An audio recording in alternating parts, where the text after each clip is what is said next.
Eu acho uma canalice, né? Eu abri as perguntas aqui e tal pra galera e muita da colocação era como é que um cara que se diz contra o armamento anda com escolta? Cara, o cara presidiu a CPI contra a milícia. Se você não tivesse escolta, meu irmão, você não tinha durado uma semana, provavelmente. Imagina. E vamos assim, eu tenho muito respeito por qualquer... Você sabe que esse é um comentário que Claro. rola muito, né? Eu respondo isso sempre e faço questão de responder com muito respeito a pergunta. Mas uma coisa não tem nenhuma relação com a outra. Vamos lá. Eu não acho, e eu respeito as opiniões diferentes, eu não acho que todas as pessoas armadas numa sociedade fazem essa sociedade estar mais segura. Uhum. Eu não acho isso.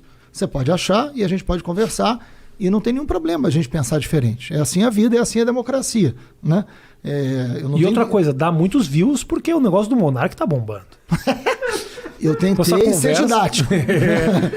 Eu tentei ser didático. Foi bom. E paciência nunca me falta. Eu sou professor, 20 anos de sala de aula. Minha profissão não é ser deputado, minha profissão é professor. Já repetiu várias vezes a mesma coisa. Não há problema nenhum. Na mesma aula, então não é problema. O professor que tem uma turma que não tem dúvida não é bom professor. Então você tem que ter a capacidade de lidar com a dúvida. Entendi. E o respeito pela dúvida. E o respeito pela opinião diferente. E outra... Verdadeiramente. No caso do Monark, ali na discussão, o Monark é um cara que luta muito pelas liberdades individuais. E tem algumas coisas que de verdade eu concordo com ele. É bom debate. É um debate importante. Não especificamente na questão do armamento, eu concordo com ele. Mas na questão de liberdade de expressão, tem umas coisas que eu acho interessantes. Só que essa discussão, que eu achei muito louco, né? O jeito que isso repercutiu. Nossa. Repercutiu muito. Nem eu imaginava. Como o Freixo calou a boca do Monark. Pelo contrário. E o Monark mostrou pro Freixo o que é liberdade. E se você assiste o vídeo, é uma relação amistosa ali, é uma conversa. Totalmente. E muito respeitosa. E eu fui dando aqueles exemplos para ele, porque eu achei que realmente os exemplos iam fazer a gente se entender melhor. Né? E o que eu queria... ninguém precisa concordar comigo para eu ficar feliz, mas eu preciso fazer com que ele entenda por que eu estou dizendo isso para ele. Você pensa dessa forma. E esse é o princípio do respeito, que a gente tem que ter em qualquer... É assim com o filho, gente. Uhum. O filho não tem que ser a tua cópia. Né? Agora, o filho tem que entender por que você está dizendo para ele tal coisa. Isso. Né? Uhum. Porque senão você vai... Isso, acabou e cala a boca. Isso não educa ninguém. Isso. Né? Nem o presidente deve falar assim com ninguém. Né? Cria uma rebeldia que às vezes vira um movimento, inclusive. Essa rebeldia, essa negação da ordem, ela às vezes vira um movimento extremamente equivocado. Às vezes a ordem até tem um propósito relativamente positivo. Não, isso é certo.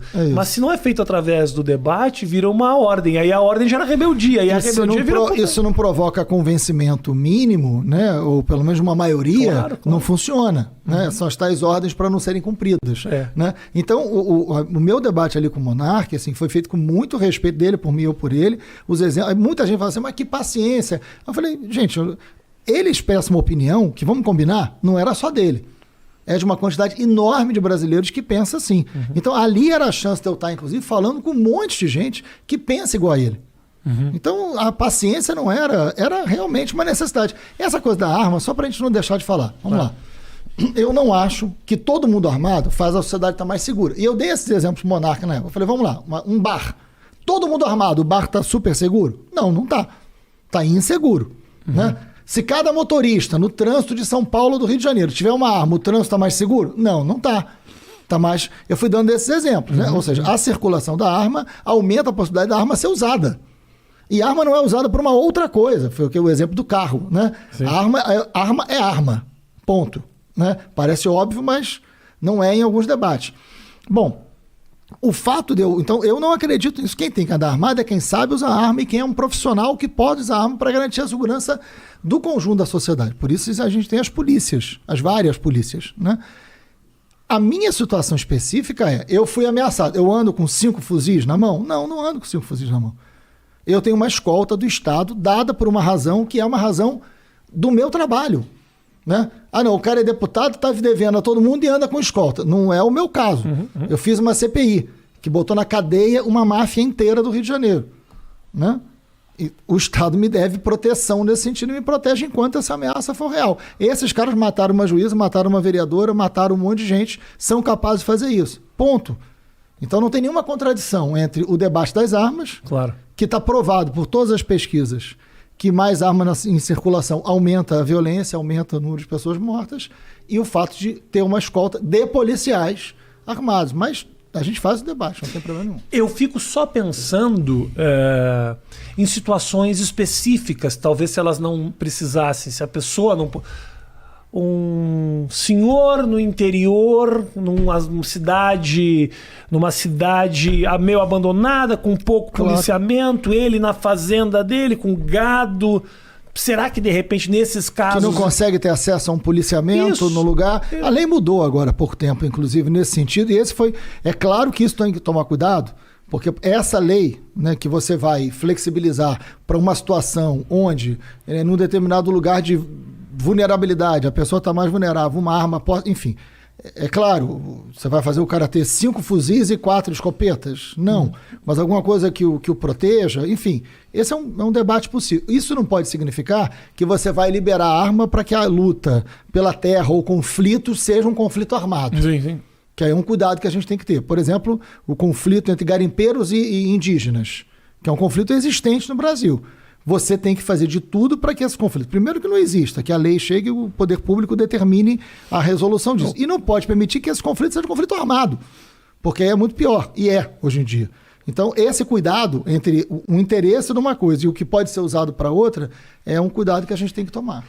Mas você consegue entender também, Freixo, o que o povo pensa para querer estar armado, né? Numa sociedade... Plenamente. Uma sociedade extremamente violenta, desesperada, num momento de crise, onde, ontem o cara quebrou o vidro do meu ex-cunhado, meteu a mão dentro do carro, arrancou 2, sei lá, meu filho no banco de trás apavorado. Claro. Assim, isso acontece comigo, estou dando um exemplo de uma coisa que aconteceu na Avenida Paulista. Nós não estamos falando aqui de assim, pegaram o Waze errado e entraram num lugar onde tinha boca de fumo. Não, nós estamos falando isso no meio de uma avenida. Assim, você consegue entender o porquê o povo se sente inseguro, né? O sentimento das pessoas é absoluto. Por isso que eu tive tanto respeito ali pelo Monark. Porque o sentimento das pessoas falou, bom, se eu tiver uma arma, eu me protejo dessa insegurança que eu estou sentindo. Eu entendo perfeitamente. O que eu tento mostrar é que o fato dele ter uma arma não vai resolver aquele... Pode até resolver numa determinada circunstância, mas pode não resolver na imensa maioria das outras e pode o colocar numa situação muito mais perigosa. E ter uma arma dentro de uma gaveta também, sabe? Essas coisas. Eu fico pensando dentro de casa, uma arma... Aí um dia vai lá, o amigo do meu filho... Eu passaria 24 horas por dia preocupado com a arma dentro da minha casa. Isso aconteceu comigo, Rafinha. Isso aconteceu comigo. Eu era criança. Eu devia ter, talvez, a idade do teu filho. Eu morava na periferia, estava na casa de um grande amigo meu de infância, né? No quarto, conversando com a mãe dele. O pai dele tinha uma arma em casa. Meu Deus do céu. Eu era criança. Ele pegou a arma e veio me mostrar a arma do pai. A mãe, quando viu, deu um berro e a arma disparou. Oh, meu Deus do céu. Esse exemplo que você está dando aconteceu comigo. Esse meu amigo é o Fernando. Na mão dele. E aí, na mão dele. Atirou. Assim, eu não fui atingido, e nem a mãe dele, por um milagre. Isso aconteceu comigo. Esse exemplo que você está dando. Mas olha o exemplo que ele está dando. Aconteceu na minha vida. Eu criança, eu devia ter 8, 9 anos de idade naquela época. Então, assim, não vamos pensar o número de mulheres. Porque o governo Bolsonaro, o número de armas aumentou no Brasil absurdamente, né? Ele acabou com o Estatuto de Desarmamento por decreto, que é ilegal. Ele está fazendo um jogo ali que é armar uma sociedade e fragilizar a democracia, ficar ameaçando o golpe. É o jogo do Bolsonaro, né? Bom, e aí atendendo ao interesse também das indústrias de armas, que a gente sempre esquece que tem também, né? Mas vamos lá. O número de mulheres assassinadas por arma de fogo dentro da sua própria casa aumentou demais nesses anos. Por quê? Porque o cara tem uma arma em casa, né? A princípio, para proteger a família.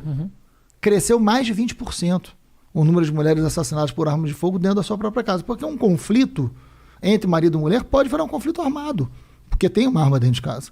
Mas você está falando de uma coisa que não pode ser regra. Eu estou falando que é uma possibilidade. E que os números mostram que o número de mulheres assassinadas aumentou. O feminicídio, como a gente chama, aumentou com arma de fogo nesse governo Bolsonaro. É uma coincidência? Não, não é.